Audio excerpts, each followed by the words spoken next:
Hi, Bill here. So, as you guys might know, I kind of like figuring out ways to do stuff with stuff that ain't supposed to do what I do it with.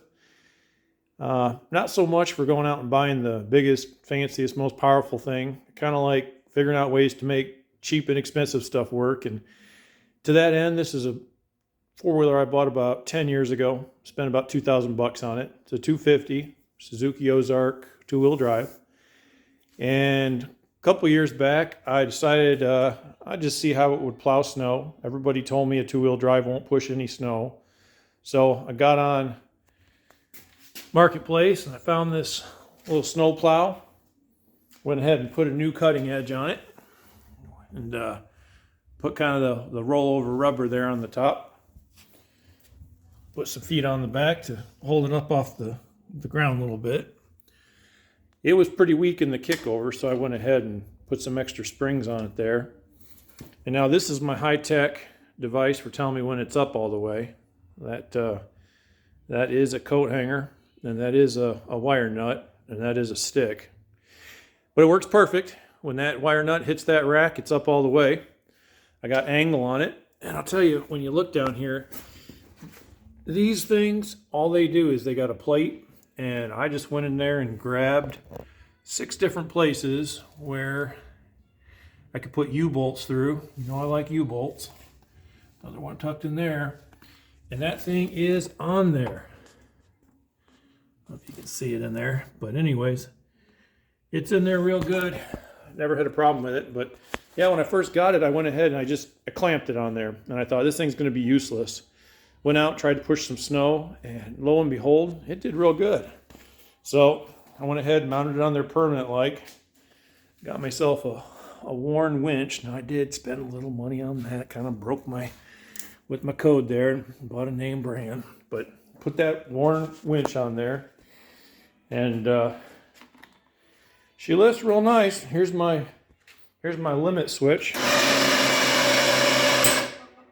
See that right there? And I still got travel left. Now, something I learned is that you need some good tires. I need to learn that when I went to Tennessee. You need some 6-plies so you don't bust them up on the rocks. So I put some good tires on the front. Then on the back, I put these bear claws. I tell you what, those things with a little bit of weight and that little two-wheel drive will just flat push some snow. And climbing a hill or even in snow, it'll pick the front end up before it loses traction. And I got 2 40-pound bags of salt to put back there on a rack that, yeah, you guessed it, it's U-bolted to the thing. I got my caution triangle for safety. And then the other thing that's kind of interesting is I wanted some lights, a little more powerful lights, so I put that guy on there. And these little 250s, and matter of fact, most of these little single-cylinder four-wheelers, they don't put any kind of an alternator on them. They got a little rectifier, makes, maybe an amp or two. And so what I did is I basically used the four-wheeler battery as a capacitor. So there's the four-wheeler battery. And I ran out from there and put myself an SAE connector right there. And then I went, and in the winter, I run that SAE connector up, and I run it up here to the deep cycle battery that I pulled off of my RV. So it just, otherwise would sit and do nothing. And in that battery, I went ahead and wired myself up a fuse and a lit LED.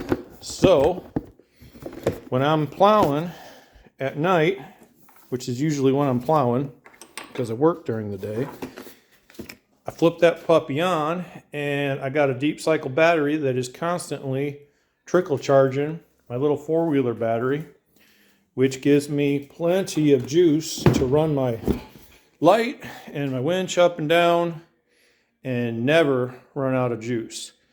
And I'll tell you something else about these little four-wheelers here. All you guys with your big fancy four-wheelers, most of them's got big shift lever right here. You know what? You got to shift with your hand, forward and reverse. Well, this little guy's got a centrifugal clutch, 5-speed. So reverse is down, neutral's up, and then 5 up, right?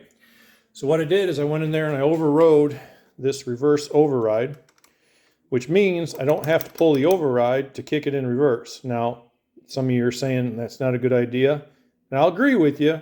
What if you ain't thinking about it? So I pull that off in the summer when I let my kids ride it, but I'm pretty good at not chucking her in reverse when I'm going forward.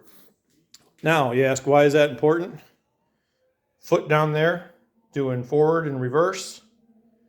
Hand up here on this side, doing up and down on the snowplow.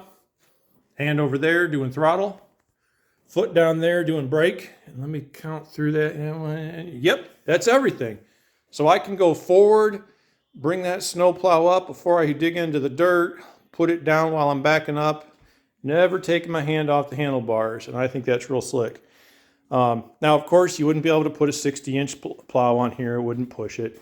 But I think it's a 48-inch plow, and it's just the cat's meow. I really enjoy using it. I mean, I got a snow blower and I got a shovel, and this is really just for fun. But I even take this thing and I'll do the end of the road there. I mean, it takes me about 8 passes because it's narrow, but it'll do it. So I just thought I'd share with you. If you got a 2-wheel drive and you want to play around with it and do a little plowing, here's some ideas for you. Thanks.